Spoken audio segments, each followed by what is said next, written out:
김명희 문학TV 시청자 여러분 안녕하세요. 저는 시와 소설을 쓰는 김명희입니다. 지난 한 해 여러분의 뜨거운 사랑을 받으며 잘 달려왔습니다.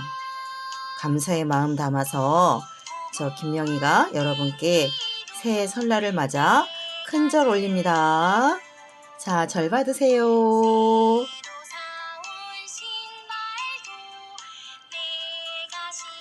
여러분 새해 복 많이 받으세요.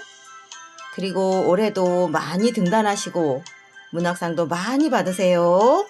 김명희 문학TV는 작년 3월 5일에 채널을 다시 개설하고 10개월 만에 구독자 2,600명의 전 세계 16개국에서 동시에 시청하는 대한민국 대표 문학 전문 채널이자 전 세계에서 시청하는 글로벌 문학 전문 채널로 성장했습니다. 이 모든 여정은 여러분이 함께 해주셔서 가능했습니다.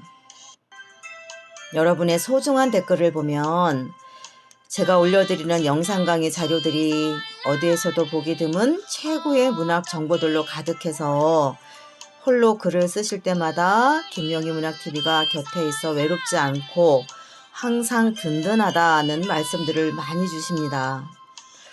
그럴 때마다 저도 많은 날들을 밤새며 영상을 만들던 그런 피곤들이 저 멀리 사라져요. 여러분 정말 고맙습니다.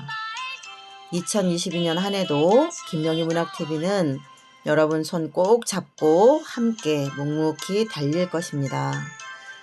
올 한 해도 고독하고 쉽지 않은 대장정이 되겠지만 연료 탱크에 열정의 연료 가득 채우고 또 달리겠습니다.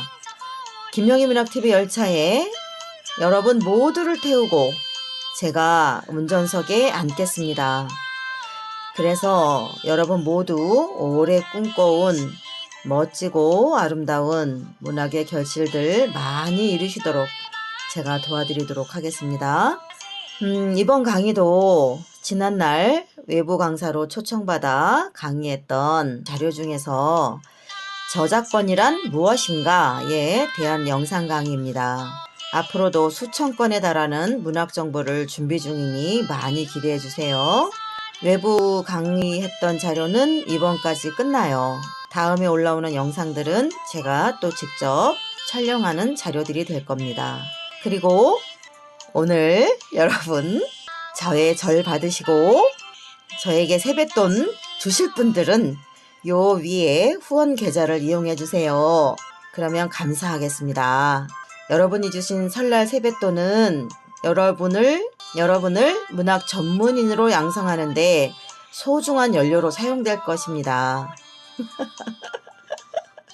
여러분 김명희 작가에게 세뱃돈 많이 후원해 주세요. 여러분 다시 한번 새해 복 많이 받으시고요. 올 한 해 가시는 곳마다 드높고 향기로운 곳에만 임하시길 바라겠습니다. 이상 김명희의 새해 인사였습니다. 여러분 사랑합니다. 또 힘차게 출발해 보시죠. 올 연말에는 여러분의 인생이 달라질 수 있도록 여러분 준비되셨죠? 자, 우리 앞에 장애물이 없으면 재미없겠죠? 장애물 다 이겨내면서 또 힘차게 가보시기로 하지요. 출발!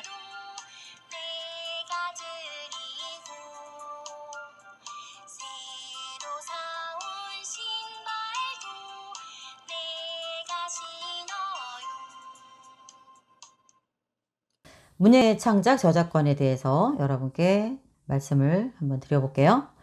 요즘은 갈수록 연예인들도 그렇고 가수들도 뭐 마찬가지고 저작권에 대한 부분들이 굉장히 갈수록 예민해지고 있습니다. 아주 예민해지고 있어요. 그러면 우리가 문예 창작 저작권에 대하여 알아볼 거기 때문에 그럼 문예 창작의 정의는 뭐냐? 그것을 우리가 어느 정도 알아야 그 나머지의 윤곽을 느낄 수 있겠죠. 자, 문예 창작의 정의는 우리나라 언어, 한글이죠. 국어를 매개로 하여 메시지나 의미를 글로 표현한 것을 문예 창작이다라고 합니다. 무엇으로? 국어로. 국어를 매개로 해서 메시지나 의미를 글로 표현한 것. 메시지나 의미를 글로 표현한 것. 그것을 문예 창작의 정의라고 합니다. 문예 창작 수입은 어떻게 생겨날까요? 문예 창작 소득은 문예, 학술, 미술, 음악, 사진 등 그런 것들에 속하는 그 안에 들어가게 되는 그런 언어적인 또는 활자적인 그런 창작물의 원작자로서 받는 소득으로 원고료 또는 저작권 사용료인 인세 그런 것들이 포함이 주로 되겠죠. 그런 문예 창작 소득이 그런 것들인데 그러면 저작권은 어떤 것인가? 문예 창작이랑 문예 창작을 통해서 발생하는 소득은 그런 것이라면 그럼 저작권은 어떤 것이냐? 저작권은 두 가지로 나뉘어요. 하나는 저작 인격권이라 그래요. 저작 인격권. 두 번째는 저작 재산권. 이렇게 두 가지로 나뉩니다. 저작 인격권과 저작 재산권. 이렇게 나뉘어요. 저작 인격권이란 뭐냐면 작가가 저작물을 공개할지 말지 결정할 수 있는 권리예요. 그래서 어떤 경우는 일종의 공표권이라고 하는데 저작물의 이름을 표기할 권리 또는 작가가 그 저작물을 공개할 거냐 말 거냐 공표권 이런 것들이 있고 또 하나는 저작물의 내용이나 형식의 동일성을 유지할 권리를 갖습니다. 자, 그럼 이 세 가지가 뭘까요? 봅시다. 작가가 저작물을 공개할지 말지 결정할 권리다. 공표권이. 저작 인격권에서 가장 첫 번째죠. 이것은 뭐냐면 예를 들어서 제가 어떤 시를 썼어요. 시를 써서 제가 제 페이스북이나 블로그에 올려놨다고 쳤을 때 물론 이제 공개를 한 거긴 하죠. 소극적인 공개죠. 소극적인 공개. 소극적인 공개인데 어떤 그 외부인들이 구독자나 그 이웃 신청을 하고 있는 사람들이 그것을 와서 읽어보는 눈으로 읽어보는 것까지는 내가 허락을 하지만 누군가가 그것을 공유해 간다거나 퍼간다거나 그죠? 그것은 원치 않아서 차단을 해놨을 경우가 있어요. 그랬는데 어떤 분이 나는 이 시가 너무 마음에 들어요. 그래서 이 시를 좀 가져가고 싶은 거예요. 근데 드래그를 마우스로 해보면 안 돼요. 그럴 경우엔 안 해야 되는 게 맞아요. 그대로 놔두고 눈으로 읽는 것만 돼요. 그런 경우 근데 나는 반드시 좀 그걸 가져가서 어딘가에서 함께 더 공유하고 나누고 싶다 할 경우에는 그분에게 그 시를 올린 그 시의 저작권을 갖고 있는 분에게 댓글로 한번 물어봐야 되겠죠. 이 시를 제가 어디로 가서 나누어도 되겠습니까? 물어야 되죠, 원래가. 근데 어떤 경우는 그거 뭐 굳이 또 물어. 그래서 캡처를 하거나 또 어떤 경우는 그 공유나 스크랩이 안 되게 금지를 막아놨을 경우에 그걸 강제로 또 푸는 시스템이 또 있죠. 그렇게 풀어서 뭐 드래그를 해서 가져갔다거나 그랬을 경우는 그 저작자는 항의하거나 손해배상을 청구할 수가 있어요. 왜냐? 나는 그것을 만방에 내 작품을 막 너도 퍼가 이렇게 허락한 적이 없다는 거죠. 그냥 내 서재, 블로그, 그 SNS 상의 서재, 내 블로그에 당신들이 와서 보고 감상한 것, 그런 것까지는 내가 허락하지만 그것을 어떻게 하나의 한 면을 잘라내고 그 활자를 운반하거나 이동해 가는 것은 허용하지 않은 거예요. 그런 경우에 여러분들이 간단한 방법으로 캡처를 한다거나 그 블로그에 스크랩 금지를 약간은 강제성을 띄어서 푸는 방법이 있어요. 그렇게 가져갔을 경우에는 안 돼요. 위험해요. 그런 것들이 여러분이 좀 주의해야 될 일들 중에 하나죠. 그것이 바로 공표권이라는 거예요. 나는 내가 원하는 분량까지, 원하는 한정선까지만 공개할 거야. 그 이상은 내가 허락하지 않아. 그런 것을 여러분이 정확히 인지할 필요가 있어요. 그런 것이 이제 공표권의 자유죠. 그리고 저작물의 이름을 표기할 권리. 어떤 경우냐면 여러분이 특히 시일 경우에 그런 일이 좀 적지 않은데 어떤 시를 그 시인이 공표권을 풀었어요. 그래서 다 이제 퍼가도 좋아요 해서 놔뒀어요. 그러면 그것을 항상 옮겨서 누군가에게 보여주거나 내가 그것을 옮겨와서 읽을 때는 그 사람의 시인의 이름까지 반드시 같이 옮겨놔야 돼요. 예. 만약에 뭐 급했다거나 우연치 않게 시는 가져왔는데 시인의 이름이 빠졌다거나 또는 어떤 경우는 워드를 내가 쳤는데 시인의 이름을 미처 넣지 못했다거나 그럴 경우는 저촉당할 수가 있죠. 맨 처음에 그렇게 하게 된 사람이. 나머지 누군가가 왜 그렇게 된지 모르고 계속 퍼가서 옮겨서 그렇게 됐을 경우는 역추적이 가능하단 말이죠. 그 이름을 최초에 누락하게 된 사람, 만든 사람. 그래서 성명 표시권이라는 내 저작물에는 반드시 내 이름이 들어가고 내가 표기할 권리를 가져요. 그렇기 때문에 여러분이 어떤 그 예술적 작품을 가져오거나 할 때는 반드시 이 시는 누구누구 분의 시입니다 라고 표기를 단서를 붙여주던가 그 시 제목 사이에 항상 그 시인의 이름도 같이 움직일 수 있도록 해주셔야 됩니다. 예. 그럼 저작물의 내용이나 형식의 동일성을 유지할 권리, 이건 뭘까요? 동일성 유지권. 이것도 저작 인격권에 들어가요. 저작 인격권. 예를 들어서 이런 거예요. 자, 제 시가 좀 길어요. 어떤 사건이 제가 한번 벌어진 적이 있어요. 제 시가 조금 긴데 어떤 시보다 길이가 긴 게 아니고 오늘 같은 경우 김수월 시인의 시나 이육사 시인의 시보다는 길죠. 최근에 나오는 시들 중에는 그렇게 긴 편은 물론 아니에요. 자, 근데 어쨌든 이제 약간 길어요. 그랬을 경우에 여러분이 의도치 않게 뒷면의 것을 놓치고 절반 또는 3분의 2만 드래그하거나 복사해서 막 가지고 다니는 경우가 있어요. 그러면 그 시는 미완이죠. 반토막 끄트머리가 없는 상태로 옮겨 다니죠. 그런 것들은 여러분이 의도하지 않았지만 그 작품을 절단낸 상황이 되죠.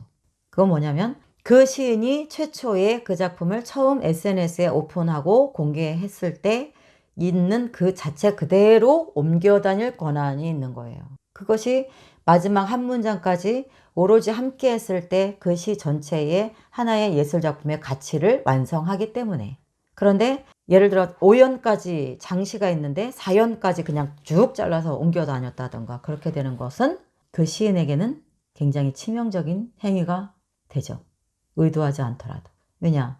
그 시가 덜 완성된 상태로 나머지 뒤에 부분은 누락돼 버리고 돌아다닌다는 건 상당히 있어서는 안 되는 일이 벌어진 상태가 되죠.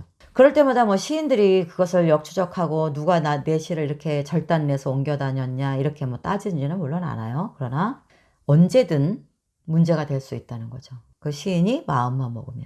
또는 어떤 소설가가 본인의 소설 전체의 본문을 오픈했는데 어느 일부만 토막쳐서 다닌다. 그런데 그 소설가의 이름조차 그 문장 속에 없다.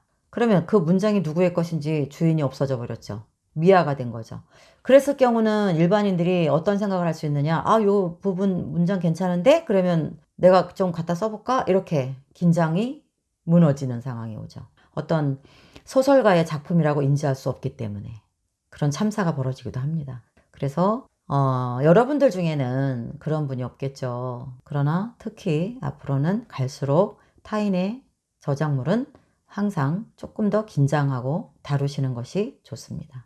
갈수록 더 굉장히 엄격해지기 때문에 그것은 여러분이 꼭 기억해 주시면 좋을 것 같아요.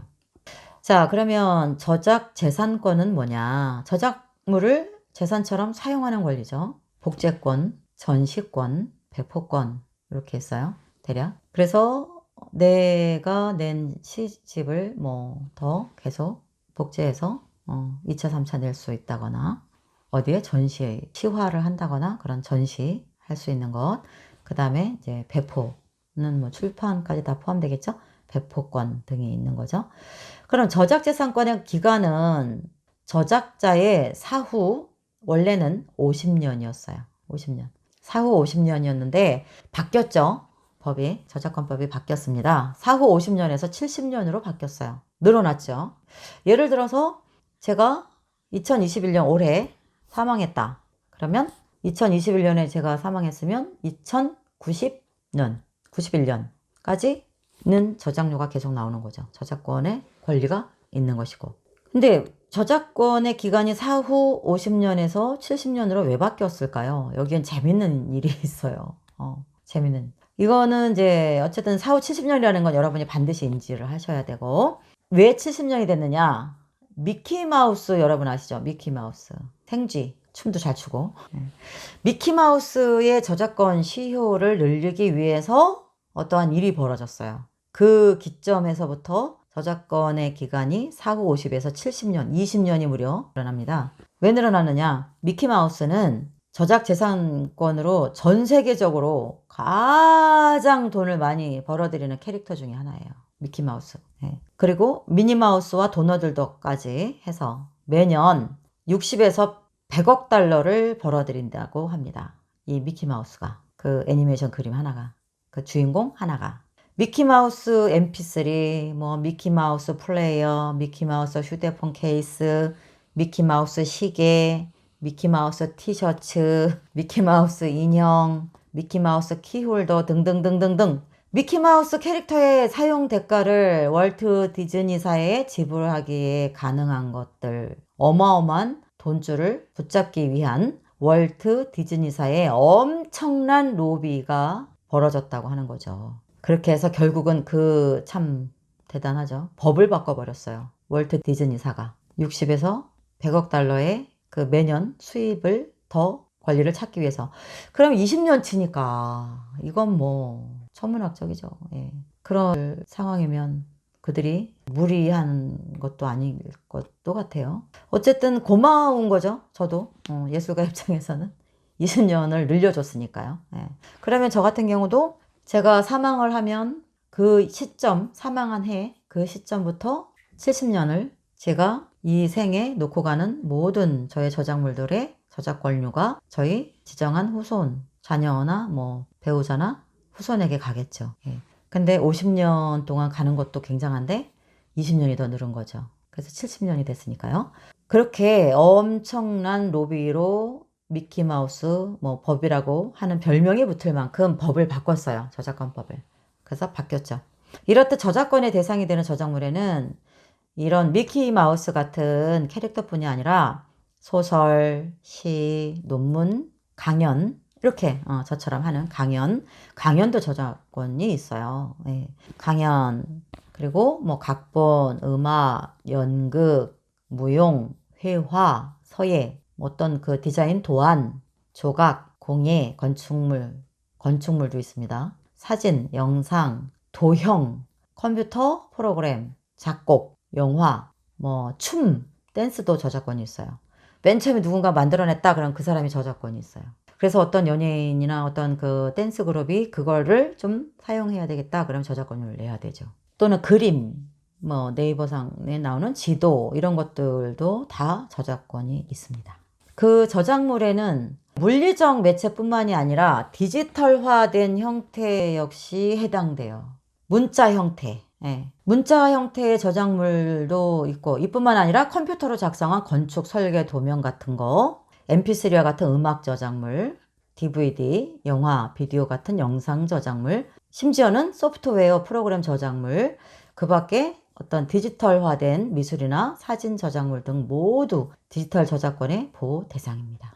그러니까 갈수록 여러분이 어떤 거가 저작권을 갖고 있는가 다 거의 외우기 어렵죠. 그럴 경우는 일단 다 저작권이 있다고 보신 다음에 접근하는 것이 안전합니다. 네. 그렇게 돼 있고 일례로 프레젠테이션 자료 등을 만들기 위해서 인터넷으로 다운받아서 사용하는 폰트 있죠. 서체 다양한 장식체도 있고 뭐 예쁘죠. 뭐 별의별 뭐 딸기체, 복숭아체 뭐 별게 다 있더라고요 요즘에. 그런 그 폰트 그 글자 같은 경우 또한 저작권 보호 대상이에요.